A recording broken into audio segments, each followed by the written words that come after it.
In this video, I'm going to show how to do the sign charts and how to graph a function after finding the intervals where it increases, decreases, and concavity. So hopefully this will help with some of the issues people were having on the homework, the take-home quiz 4, and then also for the exam. So the first part with these questions is going to ask you to identify the critical points. So they're going to give you a function f of x, and they are going to ask you for the critical points. And most people had no problem with this. So the critical points are where the first derivative is equal to 0. So we're going to take the first derivative of our function, which is 3x squared minus, and the derivative of 3x is 3. And then we are going to set it equal to 0. So if we have like a quadratic equation or any degree higher, you want to see if you can factor. And this one I can take out a 3, and then I would get x squared minus 1. And then x squared minus 1 is the difference of perfect squares. So if I factor that, it becomes x minus 1 and x plus 1. And the order of those two binomials doesn't matter. And then I'm going to set any term that has an x with it equal to 0. So I'm going to set x minus 1 equal to 0 and x plus 1 equals 0. So if I add 1, I get x equals 1, and then I subtract 1, and I get x equals -1. So these are my two critical points. You don't do anything with the 3, because if you were solving this, you would just divide both sides by 3, and 0 divided by 3 is 3. So that doesn't change anything. So then I do the first derivative sign chart. Now there's a lot of different ways to write the first derivative sign chart. The professor in the one video does it one way, and I'll show you how he does it. And then I usually write them a different way. And it really doesn't matter. But what you need to do for a first derivative sign chart, you have to indicate the different intervals that are separated by your critical points. You need to show what's happening with the first derivative, if it's a first derivative sign chart, and then you need to show what's happening with f in each of these intervals. So in the video, the professor made a table and he put his different intervals. So our critical points are -1 and 1. That's my separating points. And if I kind of look at a number line and put them in -1 and 1, this separates it into 3 different intervals.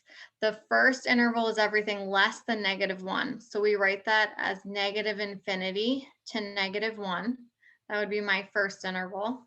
My second interval is between those two numbers, -1 and 1. And then my third interval is anything greater than 1. So it's 1 to infinity. So he wrote all the intervals out. And then he talked about doing a test point, and then he had f prime. He wrote the sign of f prime, and then he wrote out kind of in words what's happening with f. So this is one way to do your sign chart. This is more of a table, but that's perfectly fine. The other way to do it, how I generally learn to do it and always write it, is I make a number line. And I just put my critical points on that number line, and I put 0 for the first derivative because that's what happens with f prime. And then I put f underneath it. And what I do is I do test points as well. I find a test point in each interval and plug it in the first derivative to figure out the sign. And then once I figure out the sign, I put a plus if it's a positive number and a negative if it's a negative number. So I'm going to do it kind of both ways, and you can pick which way you want to write it. This is kind of more organized and easy to read. This is kind of faster if you struggle with time. So for a test point, you choose any number in this interval. So I'm just going to do like -2, and you plug it in to the first derivative if we're doing a first derivative sign chart. So I'm going to find f prime of -2. And again, all I care about is the sign. Now, one thing that might help save time with this is to use your calculator and put your first derivative in your y equals. So I'm going to put the 3, and then you hit x and then squared.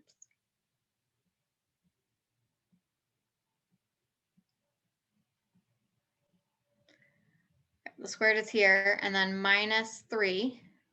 And then you want to go to second window and change your independent to ask.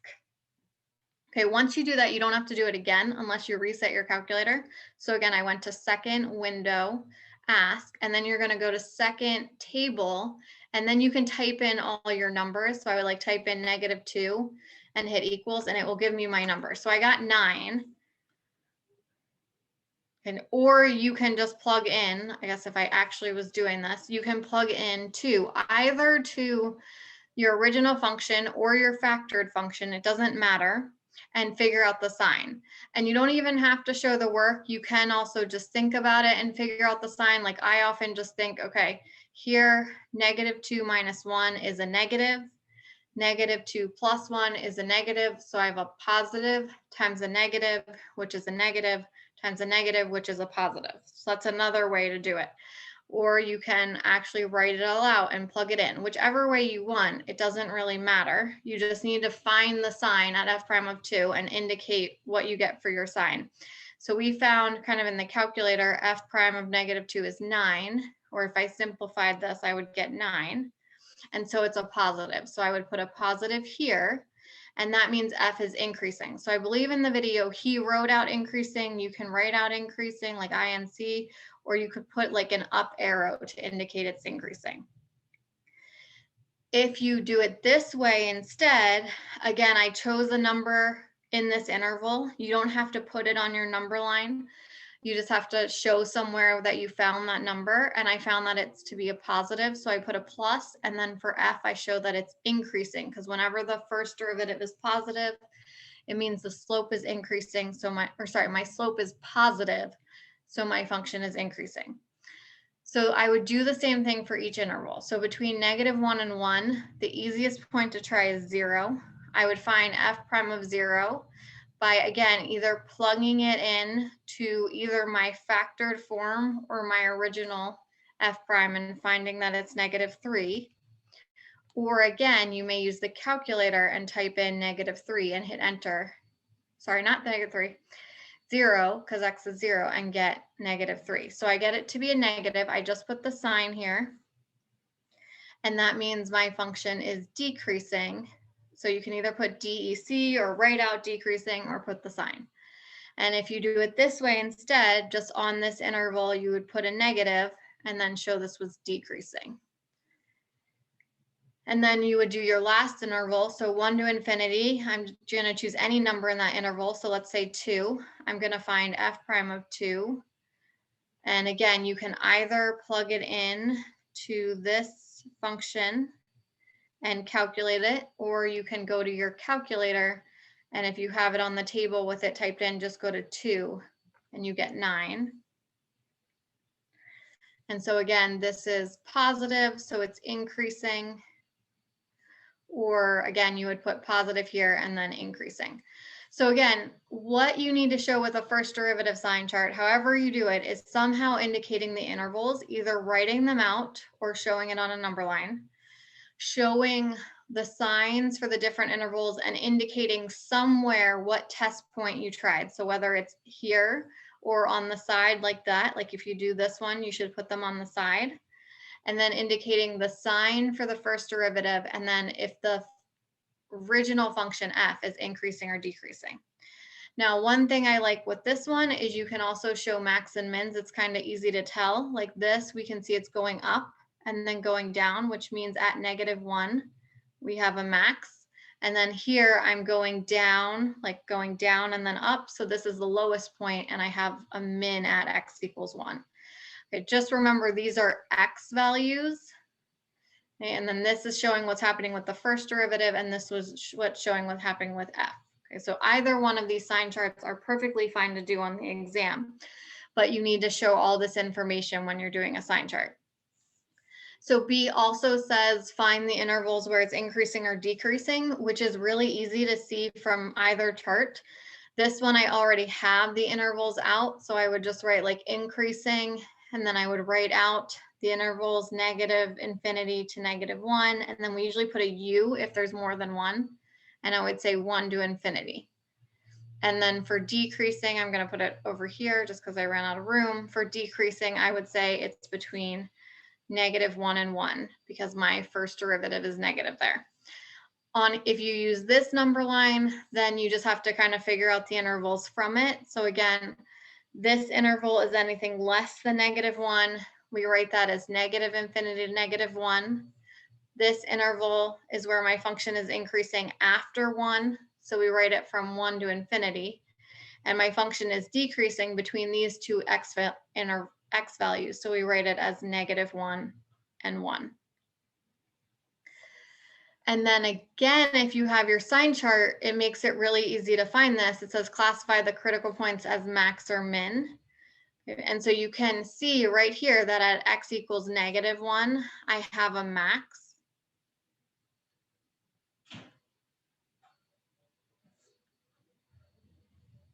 Okay, and this is where a max occurs. It's not what the max is, it's where it occurs.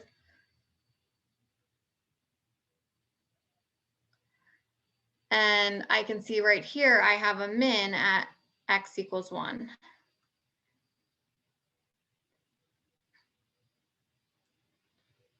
And if they ask you for the coordinates or what is the max or the min, you actually have to find the y value. To find the y value, you plug the coordinates for the max and the min, the x values, into the original function. So I'd plug them back into x cubed minus 3x. So I'd have -1 cubed minus 3 times -1, which gives me -1 plus 3, which is 2. And then at 1, I would have 1 cubed minus 3 times 1. So I have 1 minus 3, which is -2. Okay, so again, I'm just plugging it into our original f of x equation, which was that x cubed minus 3x. And so if they want the coordinates, I would just say max at, and I would write the point. So it was -1, 2, and min at, and I'd put the coordinates 1, -2. And I'll need these if you have to graph it. So you might as well find it if the question later on asks you to graph it. So the next part of this question, and let me just write the function again so we have it,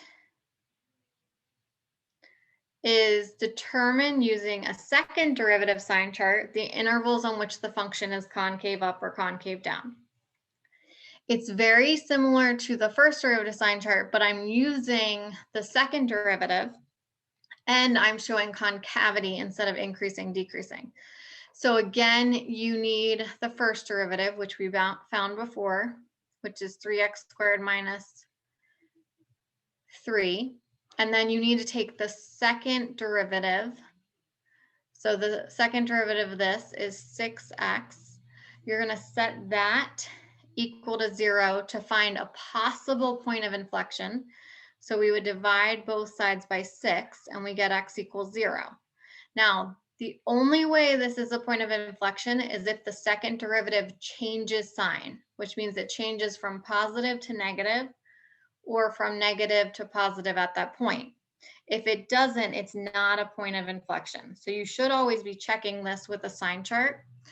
So again, you can either make the table or you can make a number line. It doesn't matter. You put your critical point on your number line if you do a number line, and you, in this case, put f double prime and f. Okay, so at 0, f double prime was 0, so I'm going to put a 0 to indicate what's happening. And you can see from this number line, 0 divides it into 2 intervals. So an interval where it's less than 0 and when it's greater than 0. So for less than 0, we put -infinity, 0. And for greater than 0, I put 0 to infinity. So those are my 2 intervals. So if you're going to do the table, you would write the 2 intervals. You would put your test point. You would put what happens with f double prime. And then you would put what happens with f. And you don't have to do both. I'm just kind of showing you both ways. So we need a test point in this interval, something less than 0. So let's just do -1. Make sure you're plugging it into the second derivative. Now this one is pretty simple function. It's just 6x. So f double prime of -1, I'm just going to calculate it by hand, would be 6 times -1, which is a negative. Again, you don't even care about the number, you just care about the sign. So you can put negative or you can put -6, it doesn't matter. So this is going to be negative. And so either for f, you're going to write CD for concave down or write it out, or you can show it's concave down with like an upside down U. And then I would try a point between 0 and infinity. So let's just say 1, and I would do 6 times 1, which is a positive 6. So I'm just going to write positive, and I would put positive here. And then, nope, sorry. I would put 1 here, because that's the test point I did. I would put positive here, and you either should write CU for concave up or write it out, or show an up. If you're doing it this way, again, these were my test points. I do one value that's less than 0, so it'd be -1. I got out a negative, so I'd put negative here, and then here, usually I just do the symbol for concave up or concave down. If you write it out in words, that's fine as well. And then here we found at 1, which is on this side of 0, it would be positive. So I would do concave up. And so this would be a point of inflection because the second derivative is changing sign, or because my function is changing concavity. So for D, just make sure you answer the question. It says, give the intervals where it's concave up and concave down. You should specifically write this out. So up, I would say 0 to infinity, and down, I would say -infinity to 0. Okay, especially this chart is not enough. You have to state the intervals. And then inflection point. So the inflection point occurs at x equals 0. I want to find, we're talking about a point, so I want to find the y value. So I plug 0 into the original function if I'm looking for y values, which again is this. So I would have 0 cubed minus 3 times 0, which is 0. So I have a point of inflection at 0, 0. So that's how you do the second derivative sign chart, points of inflection. And then you want to graph it. Okay, so it's helpful to look at all the things we found before. So just to kind of write again, we found that we have like a relative max at -1, 2. We found that we had a relative min at 1, -2, and we found a point of inflection at 0, 0. So I would start with those points and plot them. Your graph has to go through these points. So I'm going to plot -1, 2. I'm going to plot 1, -2, and I'm going to plot 0, 0. But then I need to use my sign charts or my intervals to figure out what my graph is doing, like between these points. Is it going up? Is it going down? What is the concavity? That's what we're trying to figure out. So we said that it's increasing on -infinity to -1 and from 1 to infinity. And we said it's decreasing from -1 to 1. And we said it was concave up from 0 to infinity and down from -infinity to 0. Okay, so I need to, coming from the left, like you always kind of start on the left, it says I should be increasing until I get to -1, and I need to be concave down until I get to 0. So because I'm increasing, I need to start below that point, and I need to go up to that point. And because it's concave down, I need to be curved down. So I'm going to start, it doesn't really matter where you start unless you're going to find more points, but I'm going to start below it, and I'm going to come up and increase to that point and be curved down. And then at -1, we said it starts decreasing. So I'm going to start going down, but I'm still concave down to 0. So I'm going to be still curved down, and I'm going to decrease to 0. And then remember, 0 was a point of inflection, which means my graph changes concavity. So it's going to either look like this if I'm going concave down to concave up, or it's going to look something like this if I'm concave up and then down.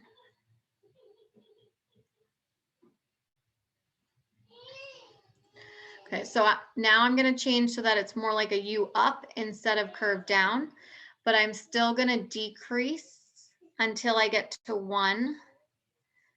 So this is again a min, so it should be the lowest point. And now I'm going to start increasing again. So I'm going to go up and then be concave up from the rest of the time. So I'm just going to go up and be curved upwards. Now, point of inflections are often hard to tell on people's graphs, so I recommend labeling it. And then just go back and check, like this should be a max or relative max. At 1, -2, I should have a min, and at 0, 0, I should have a point of inflection. If I don't have that, then I graphed it incorrectly. Okay, so just make sure you're fitting all of the different parts that we found in A through E. Okay, so that's one example. I'm going to do a few more in another video, but hopefully that helps with graphing and then the sign charts.